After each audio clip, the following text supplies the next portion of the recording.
No play. Big goon. Yeah, big goon. All you want to do is play, huh? All you want to do is play, huh? Yeah, non-stop. Play, play, play. When's it gonna stop? Even late last night, she wants to play. When it's bedtime, wants to play with me. Nobody else. Right? Right, Papa?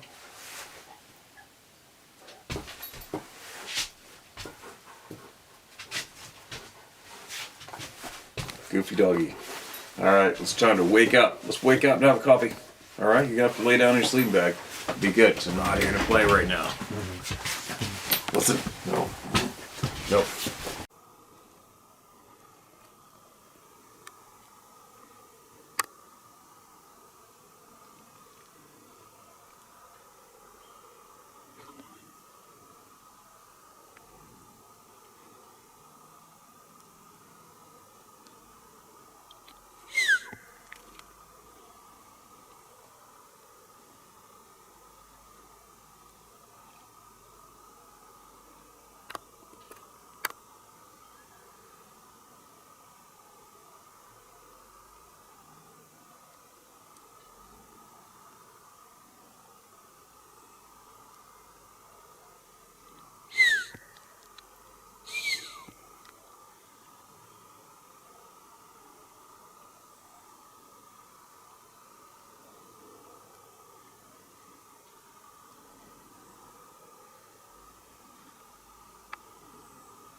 Oh yeah. It's a new day almost. Almost a new day. It's pitch black out there. I don't know what time it is. 6 o'clock. 6 in the morning. It's funny when you get yourself conditioned to wake up at 4:35 for the majority of the year. It's not hard to get up at 6, right? Get things going, but I'm motivated because we have to take little Chippy. We nicknamed, the little boy's dad nicknamed him Chippy a little while ago because he fell over and chipped his tooth. Little Chippy. He's such a good, happy little boy. And he's going to head back over to his grandmother's today. So we have to meet her halfway with the journey to get him there, and then he'll be hanging out a few more days, then he's back home again. Sarah's going to go into depression. Anyway, a little fired up yesterday, huh? Doesn't take much to get fired up. If there's ever, when there's bad going on in your circle. More on that shortly. Now, what do we have? We have a whole pile. As usual. I'm going to get right at it first. First start rambling. Slowly wake up.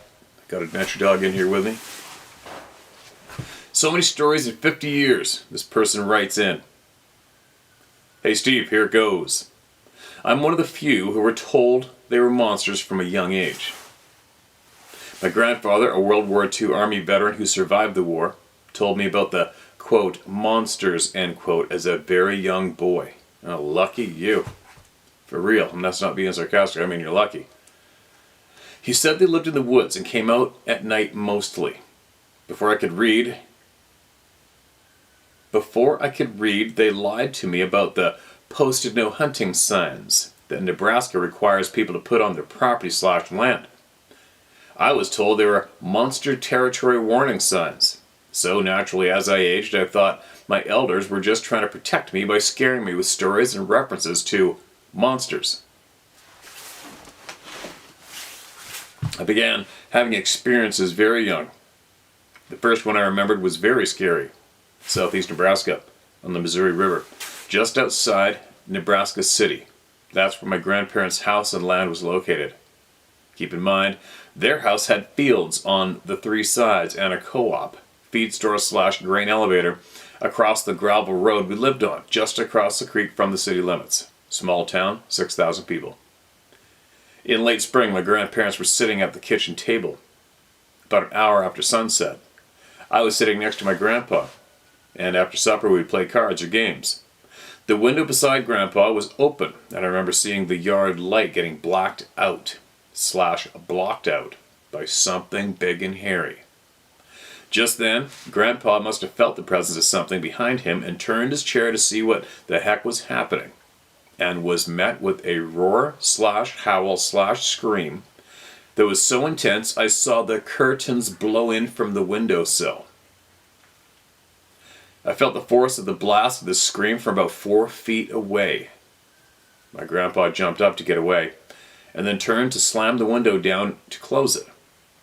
He, like myself and Grandma, were frightened to our core.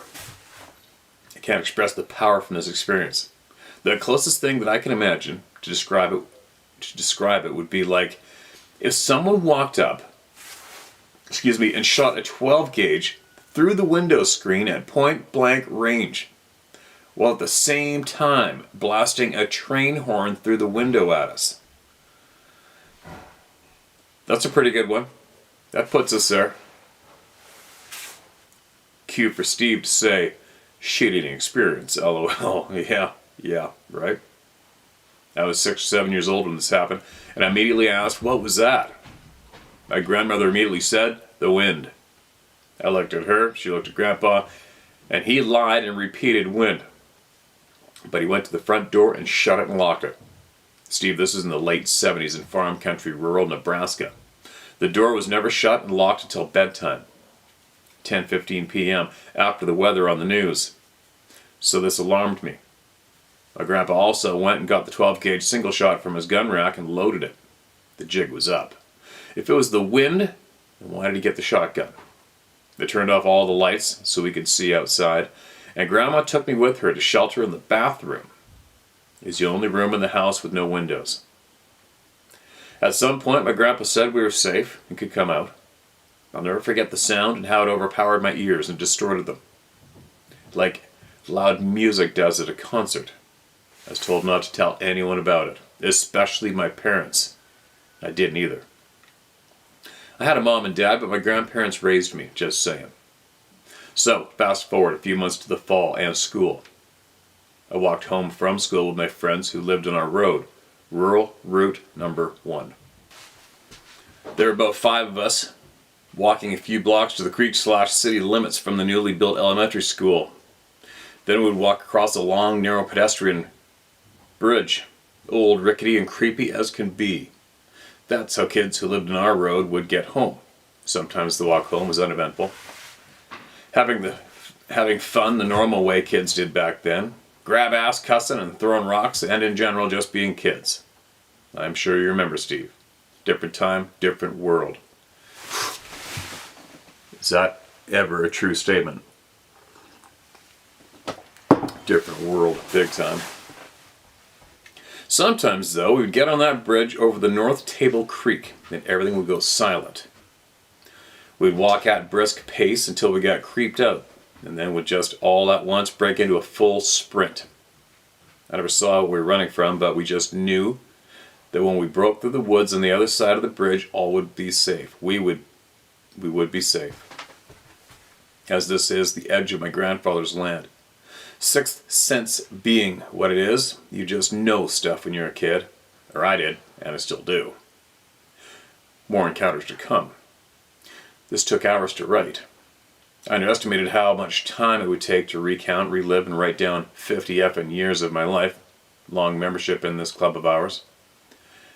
I love you all. To everyone who has shared these private moments of fear, curiosity, and confusion with our fellow members, don't underestimate the strength and power we share by recounting our past experiences with our fellow humans. It truly has helped me, for years, to read and hear the stories of others and now share my own. There are a few experiences that I would have never considered sharing with the people. I now feel comfortable sharing everything because I have heard nearly identical stories here.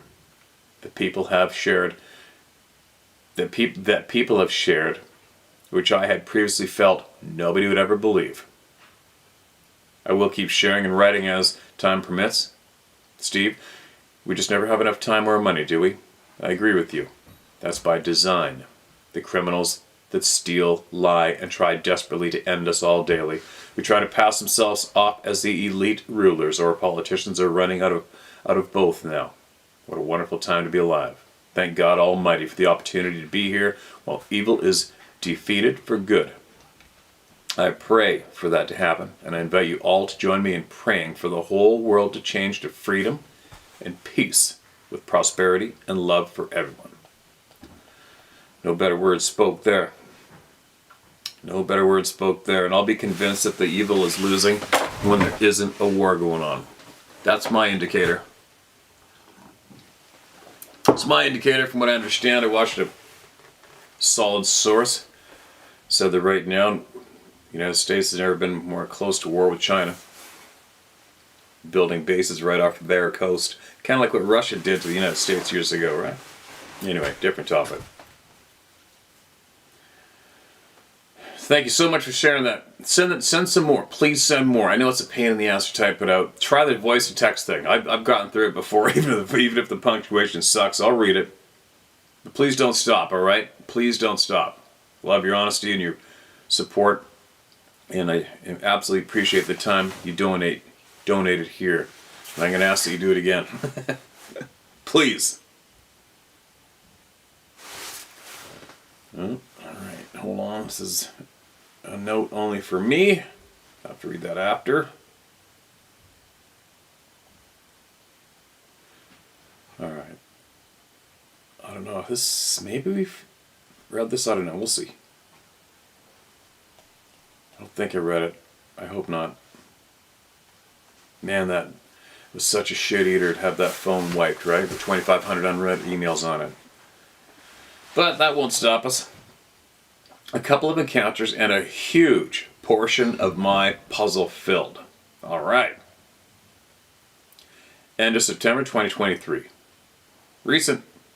Steve, I wanted to send an email and share with you all of the good and honest people here in the round table of knowledge. I've watched and listened to most of all your videos since before you came forth with the Sabe Sasquatch, Bigfoot, or whatever people want to refer to them as. You have said, quote, take from it what you will or leave it, end quote. I've really been amazed at the great videos, shots, scenery, wildlife, and so on. I've also been intrigued by the thousands of encounters and stories that have come in from all over the world. My name is S.J. Webb.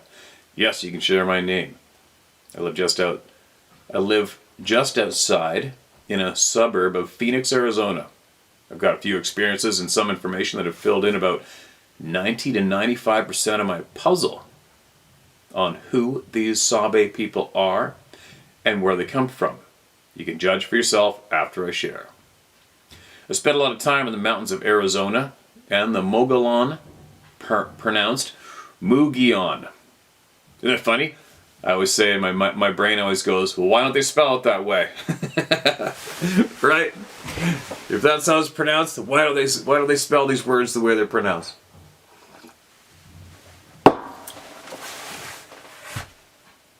Mugion Rim. I'm in my late 60s and I've done my share of fishing, hunting, and a heck of a lot of camping. When I was young, as a Boy Scout, there were stories of the Mogollon Monster, which I thought were just that, stories and folklore to scare ones around the campfire. I thought Bigfoot was just associated with the Pacific Northwest, and still until I started doing a little research on my own and came across the stories of Mount St. Helens and the experience of the servicemen that were assigned to the aftermath and care. Hold on, I gotta see what the dog's chewing on. Hold on, what are you doing up there? What you got? What do you got in there? Oh, alright, you can chew on that. Oh my god. Doesn't matter how big they get, they'll always be that little puppy to you, right? Sorry. There's a lot of irreplaceable things out there a dog can annihilate. Of Mount St. Helens and the experiences of the servicemen that were assigned to the aftermath and care. I've also watched some other YouTube channels where some of the stories may be true, but I can't get into them because of the way the subject is delivered. About 3 to 4 years ago, while staying at my daughter-in-law's family cabin, my wife and I were staying up watching a movie, and after it was over, we were getting ready for bed, and there was a very loud roar that I estimated was about 100 to 150 yards away, and both our jaws dropped. It was a deep, bellowing yow that shook us. My daughter-in-law's grandfather, who recently passed away from cancer, owned 2 cabins about 26 miles from Shawlow, Arizona, on private land off of a forest mountain road that is closed down from November through April because of snow and access closed by the National Forest powers that be. That roar was no animal. Right behind their cabin is a barbed wire fence that separates them from the National Forest, where there are a lot of wildlife, especially elk, deer, brown bears, coyotes, etc. Earlier that morning we spotted a huge tree structure. My son the next morning said it was an elk bugle. That was no elk. There is a hill about 100 yards northwest of the cabin. It is a good 50 to 75 yards high. I've got a good sense of direction, and the howl, I believe, came from a top of that hill covered in thick pine, fir, and spruce trees. Before my daughter-in-law's grandfather passed away, he sold those cabins, which also has a big pond in front, to 2 of her uncles. This last July, my wife and I were staying again the small cabin, and 2 of my granddaughters that are 9 and 10, and cousins from my younger 2 sons were staying in the other room. At 4:20 in the morning, I know because I looked at my watch, we were awakened by a loud elk bugle. And right following that were 2 very loud yells that started out low and ended with a high crescendo. Ooh-ah! These yells sounded to me like juveniles from the ages of late teens to mid-20s. I know too because one started right after the other. Our dog was with us in the room and usually would cause a ruckus at any sound. It was totally quiet. I asked my wife if she heard that while it was happening, and she said yes. How could you not? And was busy trying to record it. But it didn't happen again. My young granddaughters also heard it and told us later after they got up. Now for my puzzle. Not too long ago, someone sent in that mentioned in the Bible dictionary. Sorry, let me read this smoother. Now for my puzzle. Not too long ago, someone sent in that mentioned in the Bible dictionary it had the word hairy next to the name Esau. It was a light clicked in my head from my previous studies in the Old Testament. My faith has done a good job in cross-referring subjects and has a dictionary with the King James Version Bible, which during all translations from Greek, Hebrew, then to English, where King James got the top scholars of his day to put together what is the KJV. During all the previous translations and transcribing, a lot of things were inadvertently left out, and in some cases on purpose. But we have to do the best with what we have. Anyway, Esau and Jacob, whose name was later changed to Israel, were twins, sons of Isaac and Rebekah. Esau was born first, and in Genesis 25:25, and came out red and had hair all over him, like an hairy garment. Like he meant like a hairy garment. Being the firstborn entitled him to the right of all the inheritance of the father. Esau was a hunter, and Jacob was a plain man who had crops and herds. One day Esau came to Jacob and said, "Give me some food, for I am nigh unto death." And Jacob said, "Okay, but give me your birthright." So it says that Esau traded his birthright for a bowl of pottage. Esau, whose name was changed to Edom, and married outside of the chosen people, and was tricked by a plot thought of by Rebekah.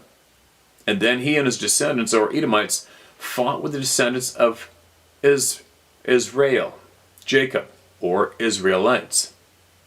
The Edomites and Emims were as tall as the giants, also known as Anakims. Deuteronomy 2:10-11, who lived in their area. They were also cursed by the Lord and had to live in the rocks and under boulders and caves. Jeremiah 49:16-17. Now in Jeremiah, some of the prophets could only closely describe some things in the future. Like in Jeremiah 49:22, it says, "Behold, he shall come up and fly as the wing over Bozrah. And that day shall the heart of the mighty men of Edom be as the heart of a woman in her pangs." How many accounts have stated exactly that? I always wondered then, how did they get to the different parts of the earth? Well, in Jeremiah 49:36 it says, quote, "And upon Elam," now remember the Lord interchanges Edom with Elam, "will I bring the four winds from the quarters of heaven, and will scatter them toward all those winds.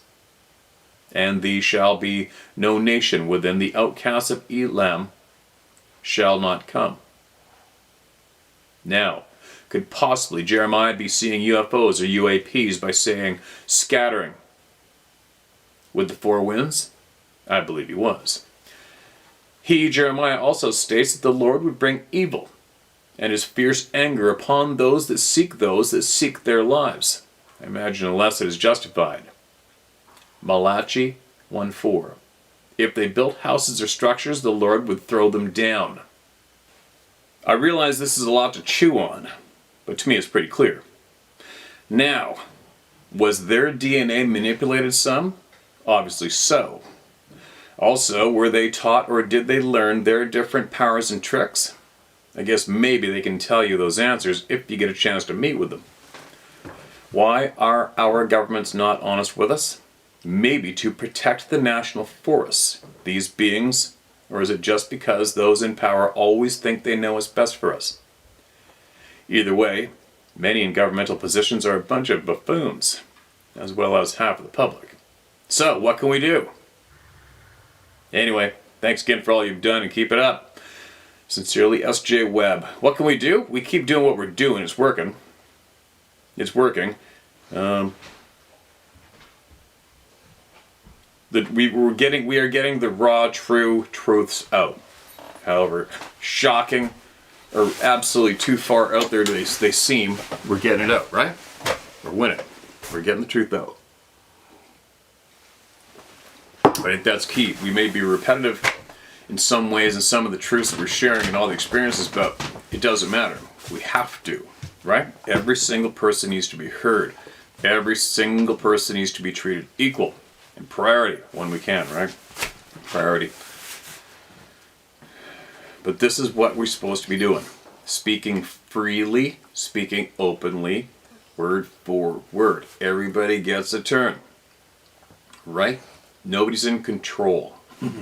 Nobody is in control of anybody here. That's what you do. That's key. Obviously, it's working. People are catching on to being able to speak freely and accept the fact that some things are going on. They always have been going on that we have been taught are impossible. Why do they teach us all this shit's impossible? Why do they teach us all to laugh when these topics come up, right? That's pretty alarming. It's pretty effective too. They did a good job. It's amazing how the manipulators figured it out, right? They figured out the correct recipes to manipulate so many people so smoothly. That's what I always see. It's just amazing to me to watch it. It's like, wow, how did they manage to pull this off in such a grand scale? It's amazing. It's amazing. If you have been on this channel for quite a while, if you just got here, I urge you to possibly go back as far as you can and just listen to all these people. Listen to how many people are here. Oh no, it's raining. Oh well. And then you realize just how smooth just how smooth of a ride these guys have created in their favor to keep all of you laughing at these topics. Right? Imagine how many people laughed at me, how many people that know me personally in the circles I've ran in. Hunters, fishermen, loggers, A-type construction, job sites. I was a contractor for many years too, right? A-type people all over the place, all around me. Imagine how many of those people who know me just started laughing at me, right? When I first came out publicly and went, yeah, this is what I see. You don't like it? Ram it. Right? You can't change the truth. Well, not with me anyways. You're not going to change the truth with me and all of you. You can't change the truth. You can laugh all you want. Use every belittling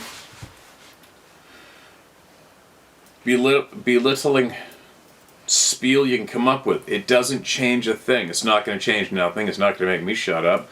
It's not making all the people shut up because it's truth. Right? Don't forget that poll. I forget who did the poll. Was it Rogan? Maybe somebody did the poll. I think that's where I heard it. They did a poll on what's the most scariest thing for your average human being, and surprisingly, it was the most common, most frightful thing for human beings is public humiliation. Crazy! How did that come about? Because we are a herd animal, right? We are a very, very insecure herd animal when it comes down to it. We have all the traits of possibly the most insecure herd animal on the planet. But anyway, with that characteristic that most of us share, being scared of public ridicule, that makes it so easy to manipulate the herd. Right? Very easy. All you gotta do is say, take a number of 4 people, and get 3 people to laugh at one. Right? And if that 4th person doesn't get in line with the other 3 people, they're going to continue to belittle and laugh at them. And they can't take it, so they give in, keep their mouth shut, and fall in line. Done deal. It's too easy, right? Not anymore. It's not easy here. Actually, it's non-existent here. You can't shut people up here. You can't suppress the truth here. You can't humiliate people here. It's not possible. Because we don't allow it. Right? Do I believe the puzzle pieces that were just shared with us in that email? It's looking like it's possibly true so far. It's looking like it's making sense. And one thing I do know from my diggings is the DNA, our DNA, has been proven by various individuals that our DNA was intentionally manipulated with. Who did it? Who did it?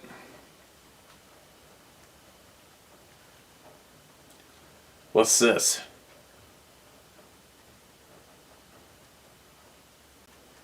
This is long.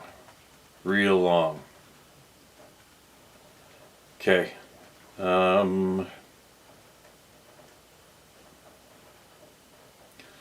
Alright, let's read it. I don't know what it's about. It's titled Your Knife. It's titled Your Knife. Hi Steve, it's Bill from Florida. We emailed once several years ago after you started this adventure. I told you a bit of my story, a bit about my Army career and my experiences, and a bit about my interactions with these guys over the last 40 plus years. Go back to that area and send out a thank you. They respect you. What? Go back to that area and send out a quote, thank you, end quote. They respect you and see you as someone who belongs there. You will not have any troubles with them. I've had several items returned. One being get this, a knife.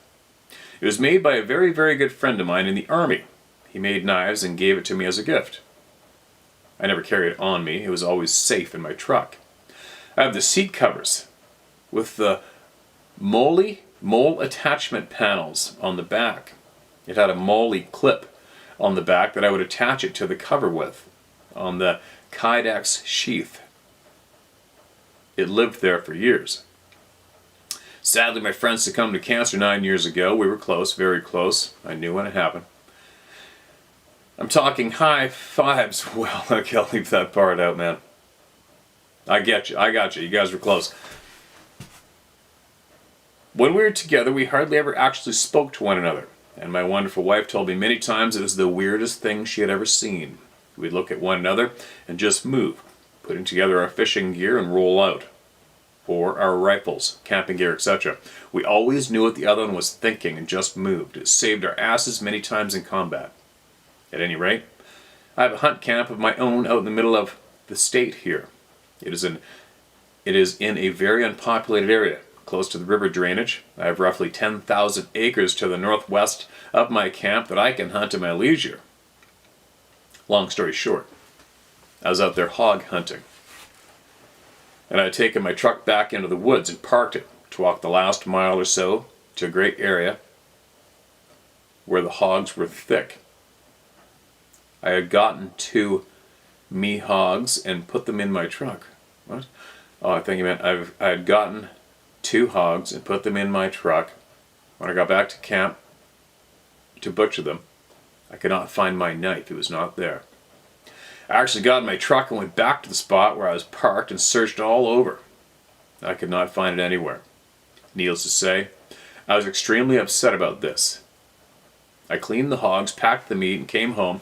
I got my metal detector and went back to the area, parked again, short of where I was the first 2 times, and searched the area with my metal detector. I could not find it. It was roughly 5 months later, and I was back at my hunt camp. I arrived the night before. One end,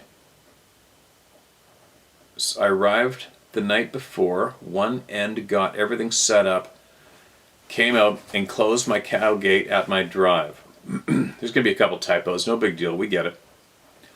I got up early in the morning and went out hunting. I opened my gate, took my truck to the west and parked, and this time hunted on WMA property. I came out of the woods around 1:30 in the afternoon, got in my truck, drove back to my hunt camp.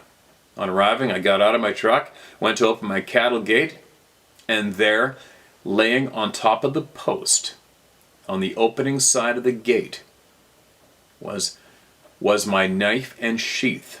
It was dirty and muddy, but otherwise in good shape. There was no one else around. Sorry, it's getting light out there. I did see something move. Just a cat. Sorry. It was dirty and muddy, but otherwise in good shape. There was no one else around out there, but there was my knife. I looked it over, and the plastic, I hope I'm pronouncing this word correctly, mole clip on the back had somehow broken, and I must have knocked it out of my truck.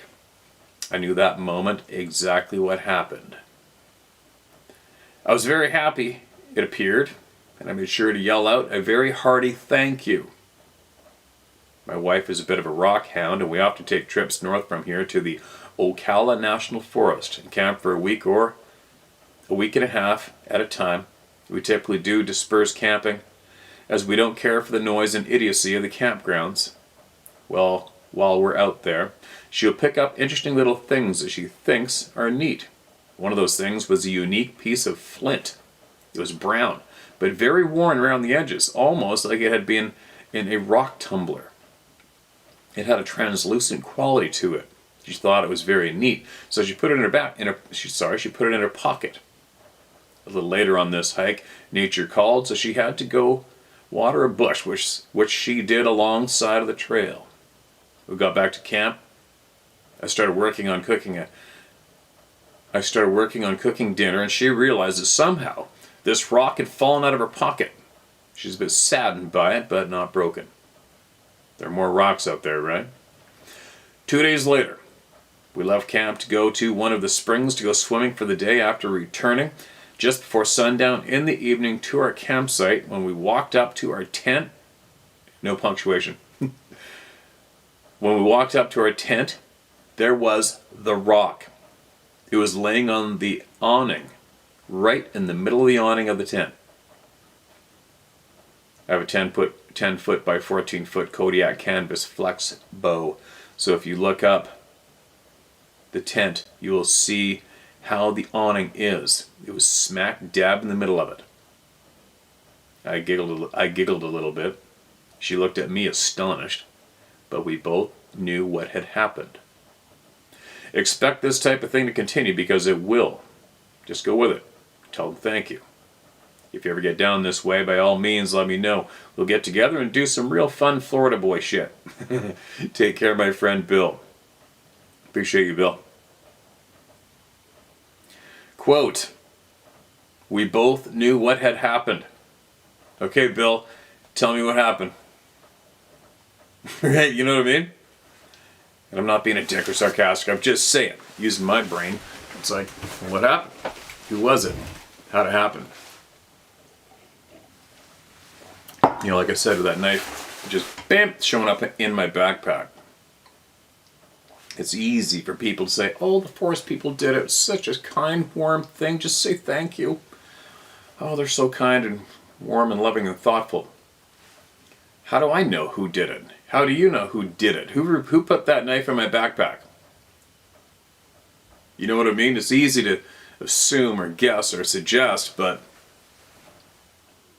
until someone or something sends me a clear picture replay of them obtaining my knife, where it went, and how it got in my backpack, and showing me, all we can do is guess. Right? That's not being a dick. Let's just use common sense. It's like, all right, I mean, I can't, somebody on our, even if 10, 15,000 people online said the people of the forest returned your knife, did they? Prove it. Do you know what I mean? It's okay. Well, it's an easy way to, I guess, because this topic dominates this channel. It's an easy thing to toss out there and just say, "Oh well, you know, the forest people did it." It's a kind thing. Don't be rude. Say thank you.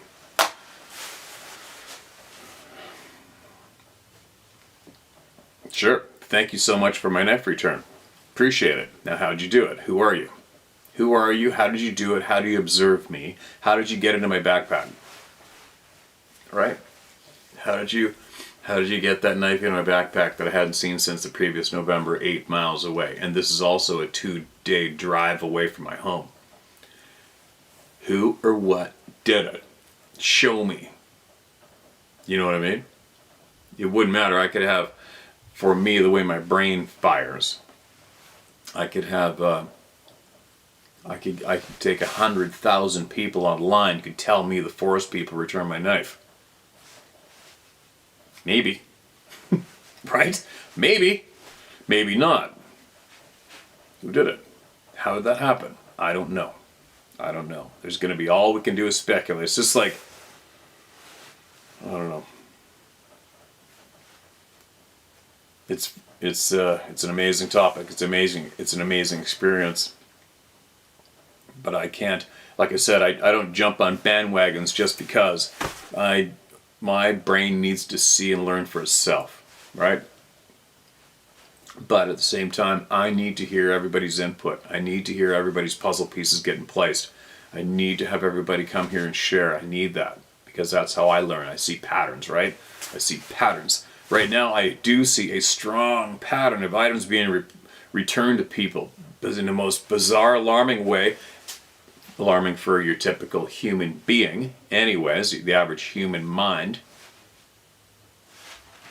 It's a pattern of having things returned out of the middle of frickin' nowhere. Boom, there it is on my porch. Whammo, there it is on the fence post. My old girlfriend, bam, there's this on her daily walk behind her house. I'm gonna sneeze.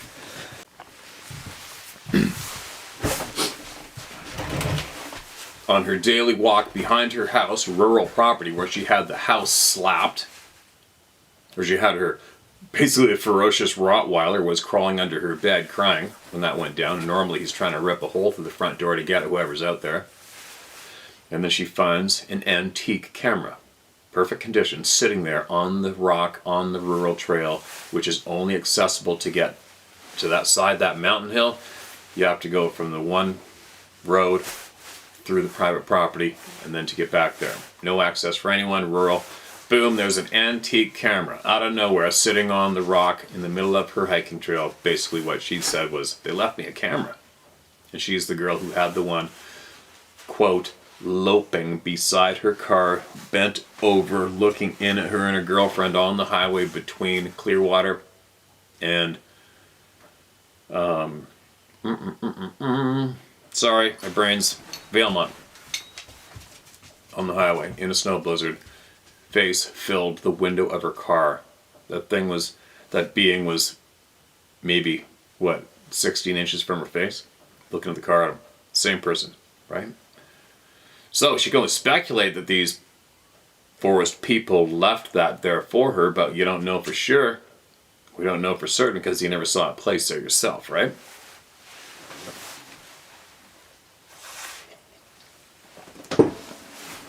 Anyway, absolutely appreciate that share, man. Florida boy shit. I've been down to Florida, did some Florida boy shit. And here's a funny story. Whenever I hear Florida, Ocala National Forest or whatever, there's a lake. I forget the name of it. It's a great big lake. I could probably find it on maps and name it. Big deal. Whatever, it's a lake. And we were turkey hunting near there with Eddie Salter. Eddie Salter, the turkey man from the television hunting show. And during those times, I stayed at a few different places. I was hunting with a handful of guys. And get this one. This is a random story. They were talking to these guys. They have these these great big off-road buggies. The wheels were like, I don't know, 5 feet tall wheels.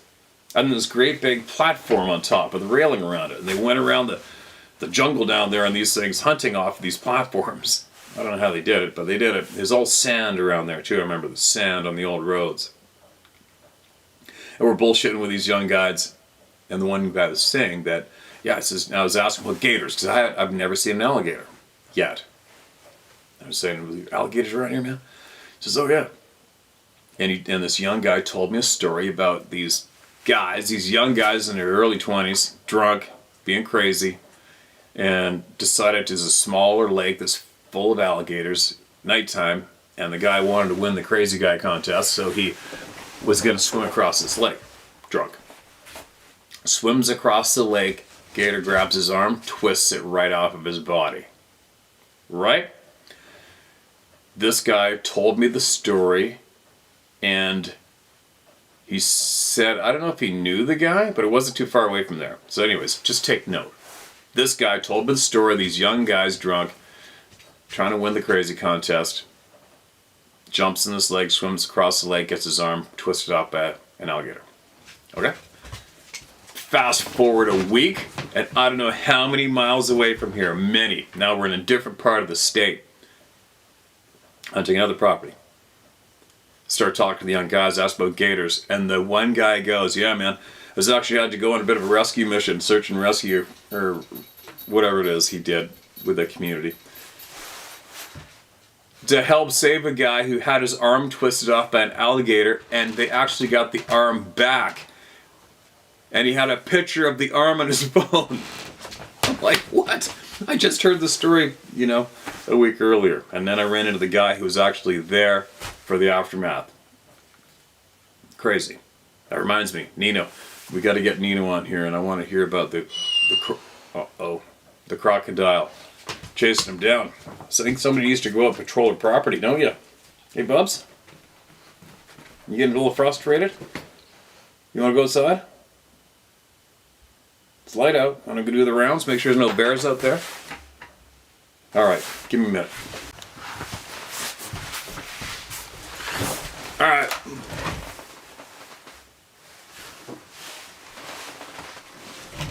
Let's get another one shared.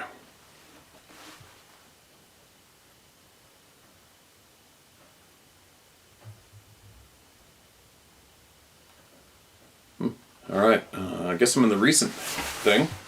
The recent inbox. This is titled Crazy Story. Hello, my name is Red Fox. I just watched your video about the knife you lost and how it ended up in your pack. Well, I have a similar story. Backtrack 4 weeks. I'm out exploring a set of woods I've never been to. My backpack is a soft pack, and somehow it unzipped and opened up. I lost a nice set of binoculars, a knife, and a sheath for it. I tried to backtrack my steps to no avail. It was gone, nowhere to be seen. Fast forward now about 6 weeks. I'm out at a new camp just miles from a woodland I was exploring earlier 6 weeks prior. I have, since, like you, Emptied my pack multiple times, reloaded it, and nothing. I'm out camping for a week getaway. Same pack. I packed it before I left. As per my usual, I start emptying my pack to reload everything before going home. And right at the top of the pack is the knife in its sheath and the binoculars I lost 6 weeks prior. I can't explain it. I don't know how, but I can say I did leave camp for a bit, went on a hike, and left my pack back in base camp because I was carrying my camera pack for almost an hour out taking shots. So, it had to have happened from the time I left to go hiking and take pictures and come back to base camp. But I know for a fact those items were not there when I left to go camping, when I left my house. I can't explain it. I don't understand it, but there you go. Was it fate? Was it God? Was it just karma? Who can say? But the items were there. No clue how they got there.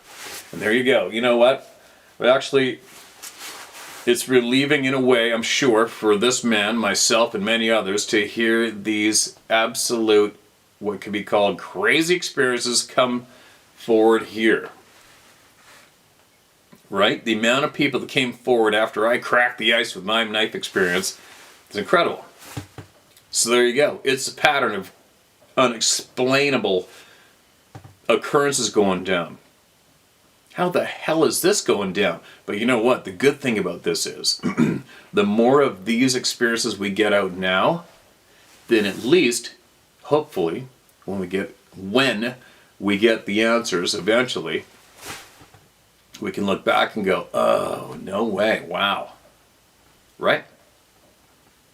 So we have to get these experiences out in the public. We got to get them shared. It's a very strong pattern of things going on that our simple minds just cannot make sense of. But we need to bring it out, speak openly about it. All right, note taken. This is going on. This is one of many things going on. Items appearing out of frickin' nowhere, miles away, whatever it is, months later, appearing back where you wished they were, but they were lost previously. Somewhere. Hope I'm making sense. Right? We need this out. So that we can refer back to these moments now, when we finally spoke openly about it, later on when we come up with some absolute solid answers. We need this shit coming out. All right, you guys? There you go. Another one.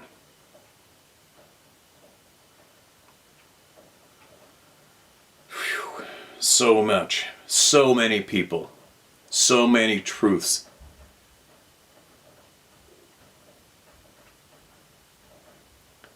Alright, have I read this? Ooh, this is a real long one. This is like a monstrous long one. This is the one that I need to start reading in the beginning. Actually, I'll mark that for later. Make sure I don't miss it. Now, who do we got? Who's waiting? What do we got? Try another folder. I've got a bunch of folders marked as different months. I've got some different topics.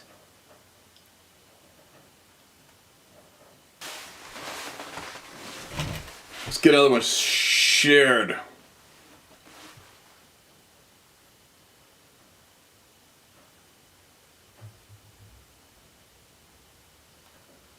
All right, I guess I'm in the recent thing, the recent inbox.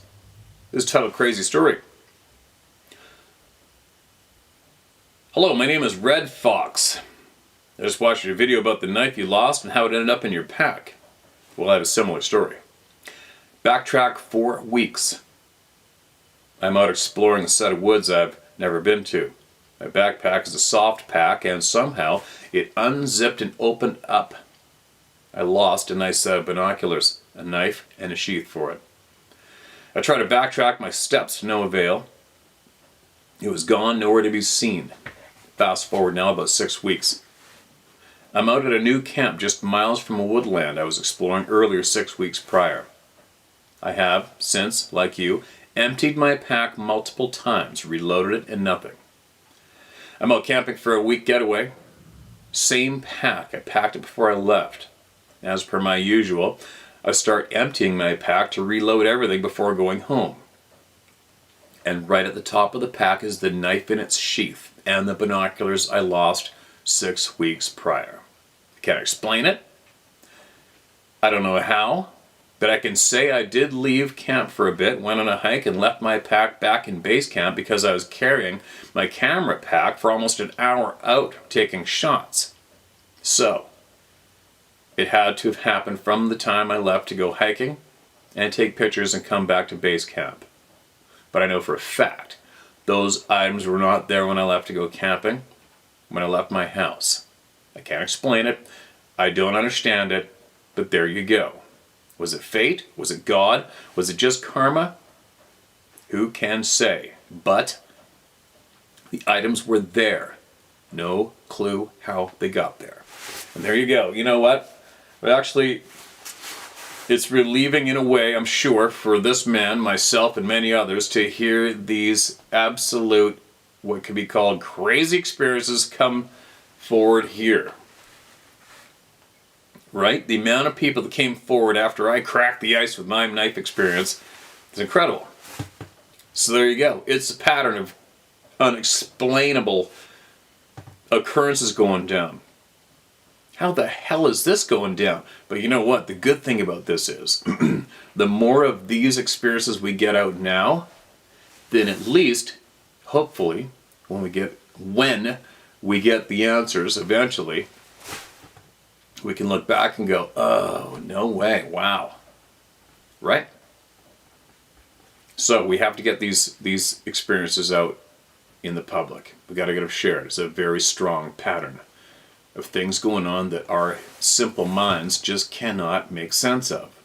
But we need to bring it out, speak openly about it. All right, note taken. This is going on. This is one of many things going on. Items appearing out of frickin' nowhere, miles away, whatever it is, months later, appearing back where you wished they were, but they were lost previously. Somewhere. Hope I'm making sense. Right? We need this out. So that we can refer back to these moments now, when we finally spoke openly about it, later on when we come up with some absolute solid answers. We need this shit coming out. All right, you guys? There you go. Another one.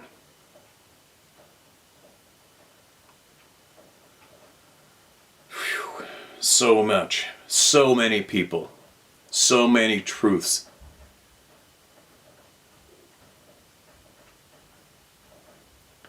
All right, have I read this? Ooh, this is a real long one. This is like a monstrous long one. This is the one that I need to start reading in the beginning. Actually, I'll mark that for later. Make sure I don't miss it. Now, who do we got? Who's waiting? What do we got?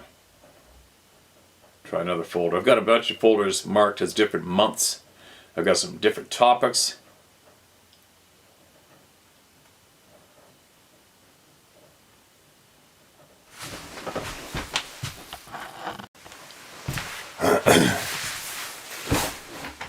Alright, who do we got? Here's another one. I got horses that discovered I'm in here. They're looking at me over the rail, screaming at me. They're hungry. They can wait. Hi Steve, my name is John Posnick. And you can use my full name. Say it loud and proud, brother. I'm from Pittsburgh, Pennsylvania. Pittsburgh, been there, had too much fun there. Remember years ago I went to the St. Patrick's Day celebrations in that city. I'm coming. And I swore I'd never miss that party weekend ever again. Green beers, Rolling Rock, green beers. So much fun in that city. I love your channel. I happened upon it about a year ago. I've learned more about the subject in that year than the previous 40 plus combined. Thanks. I've been interested in the subject since I was a young boy, watching In Search Of in the 70s. I'm 52 now. My story happened in the late 70s. Me and a couple friends went to a church sports camp for a week. The camp is called Jumonville. Jumonville, Jumonville, and it's about an hour and 20 minutes south of Pittsburgh. It's located on the Chestnut Ridge, where numerous unexplained phenomena has been reported from Sasquatch, UFOs, dogmen, and thunderbirds. It also sits on the Appalachian Mountains. I think my story happened in '78, so I was 10 years old. The cabins where we roomed were up on the hill. Each cabin had about 7 boys. The mess hall was at the bottom of the hill. There are asphalt paths that wind down the hill to the bottom where the mess hall is. The different cabins would line up outside to follow one another down the path when we went to eat. One morning we were all walking to breakfast. Up ahead of me I noticed kids walking off the path and into the grass. When I got up to that spot, I looked down and couldn't believe my eyes. Laying on the path was what looked like a stillborn monkey fetus. I think it was big too, at least 2 feet long. It was as tall as the path was wide. It was definitely bipedal, but didn't have a tail. I was just staring at this thing, which is probably only 30 seconds, when I noticed I had fallen behind my group and was getting passed by other groups, so I ran to catch my group. Even at that age, I knew nothing like that should be in the area. I never told anyone that story. I never talked about it again until yesterday. I decided to contact a friend I knew almost definitely was in my cabin that year. His name is Kenny Noah. And he said, use his name, he doesn't care. He lives in Ohio now, but we still keep in contact through Facebook and occasionally text. He said he was right next to me and remembers too. Attached is our text conversation. You can post it or read it as well. I had to ease into that conversation, though, in case he wasn't in my cabin that year. LOL. Crazy how neither one of us brought that up again in 40 plus years. That's my story. Take care, Steve, and be safe out there. P.S. Sorry to hear about your buddy Macaroni. Pets are the best. I'd take mine over most people. Here's a screenshot of a text conversation. I'll read it. How's your recovery going along? Not bad. Got a lot of headaches and weird nerve crap, but there is no timeline for it to stop completely. How are you, man? All good, bro. Do you remember when we kicked the hole in the wall at Jumonville? Absolutely. Scary at the time it occurred, but pretty funny now. Do you remember the song we were singing as we were stomping the wall? Wasn't it the Noah's Ark song? I was thinking John Jacob Jingleheimer Schmidt. I swear we were kicking on the wall, yell, get these kids out of the muddy, LOL. Do you by any chance remember walking to the mess hall and seeing what looked like a stillborn monkey fetus laying on the asphalt, coming from the cabins? I don't know the year or even who I was with. Sounds crazy, but definitely happened. I do. I was walking with you and it was super gross. Damn. I knew that really happened. It wasn't a dream or something. What's even crazier is that thing wasn't like 3 inches long. It was at least 2 feet long. Yeah, I remember. No idea where it came from. I'm going to have to talk to you about that. Yeah, I can't remember the entire story, but I remember seeing it. That's all I remember too, along with how everyone, including counselors, just walked around it like it was nothing out of the ordinary. I was staring at it dumbfounded. Yeah, I recall most people didn't pay it a second's notice.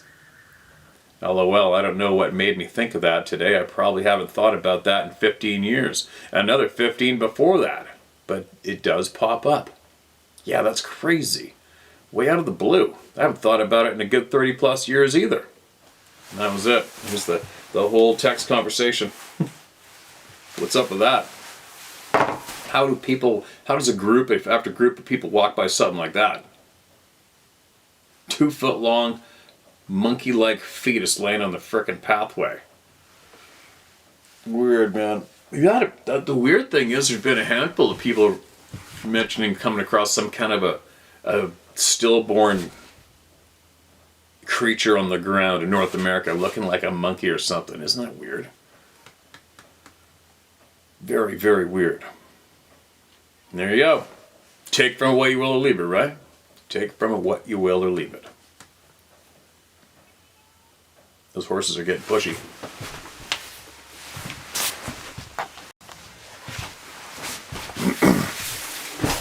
Alright. Now I just had a cat screaming at me. I'll tell you what, man, this is frickin' Noah's Ark, this property. I can't go 2 feet around here without bumping into a horse, a cat, or a dog, or a chicken. Anyway, quick note on yesterday's video. It's funny, the numbers, when you look at the view numbers on videos on here, I don't know why it's different, but like if you go on the regular YouTube app, and you see how many views are on a video. Let's have a look. I'll show you an example. Excuse me. So yesterday's video, so far it says publicly 27,000 views. Alright? But then you go to the developers app where they show you the actual numbers. And, excuse me, on here it lists, we got a cat in here. That video yesterday, excuse me, has seen 26,000 people have seen it so far. Less than 24 hours. And there's a bit of a rant on there. I was a little fired up, right? I'm still fired up. And I stand behind every word I said. And in recent things have, there's a lot of people in contact with me and they share what they know firsthand.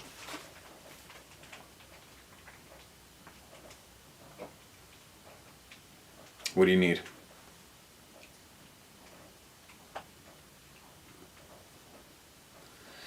What do you need, kitty?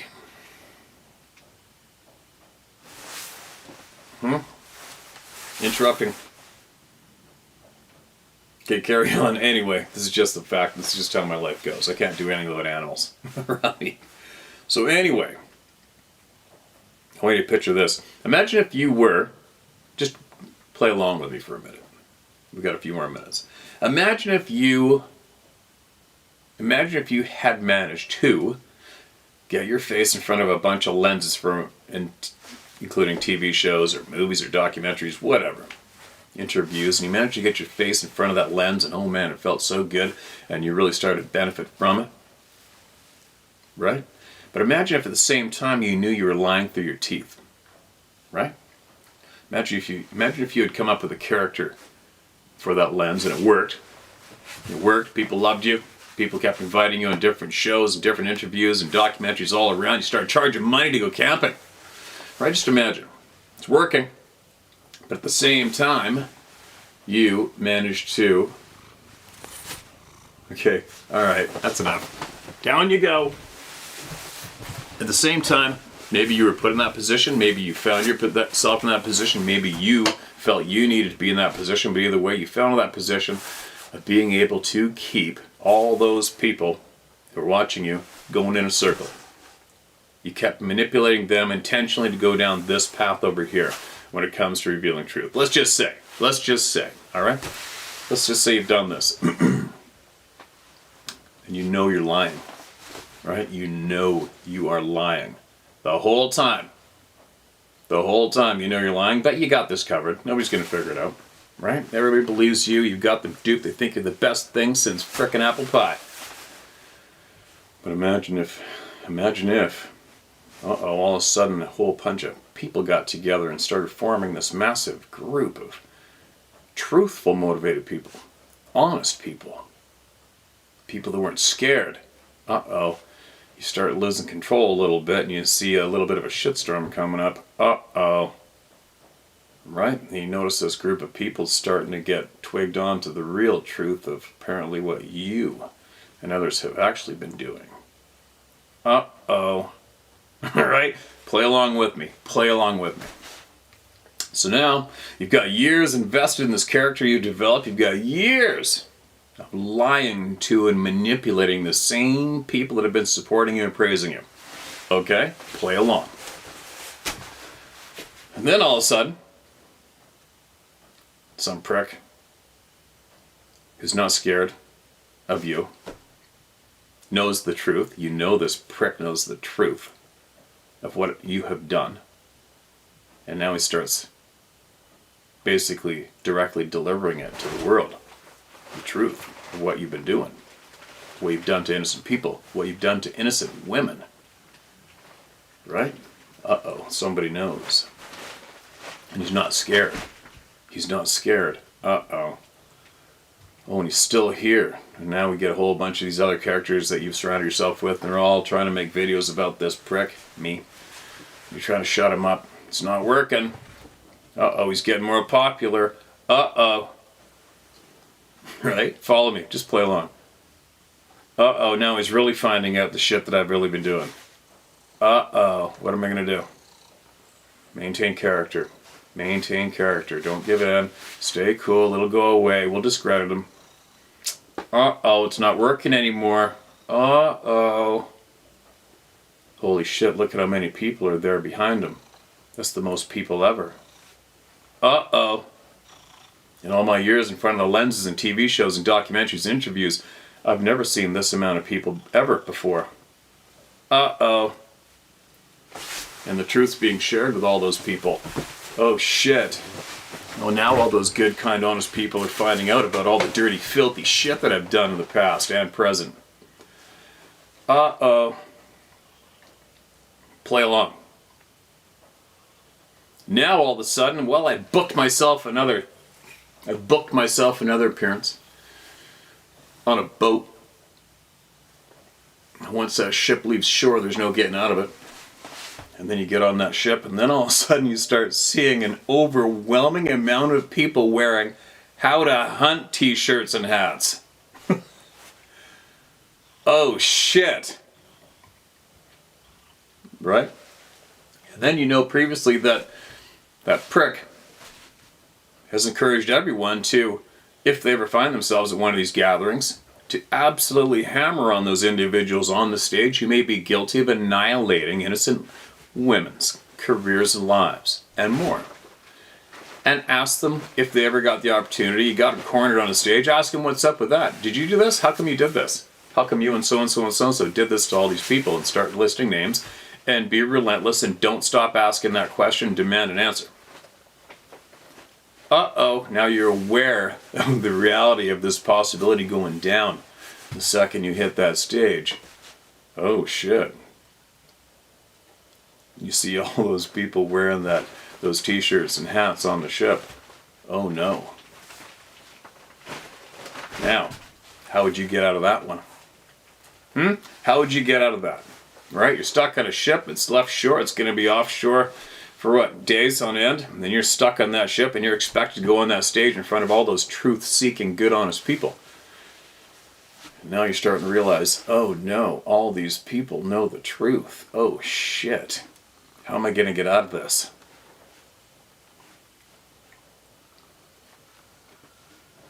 Right? I'll leave you with that thought. I gotta go.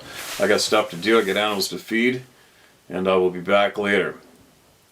Sharing truth and getting all your voices heard, word for word, and exposing the dirty, filthy sons of bitches. Right here I am. I'm not even raging today. Not even angry. But I'm maintaining course. There you go. Share my story at howtohunt.com. That's where you will get your truth shared word for word. And if you got anything you want to share with the people about somebody who might have done something real bad to you when it comes to this topic, share it with us and bring the receipts. Alright? Bring it out in the open. Don't be scared. Don't be scared. This team here is the team of the good, honest people, and it is the largest one in the world when it comes to this topic and more. Alright? You found your people, you're safe, we got you back. If you have something that some dark sons of bitches have done and you know it for a fact, you got receipts, get it to me. Alright?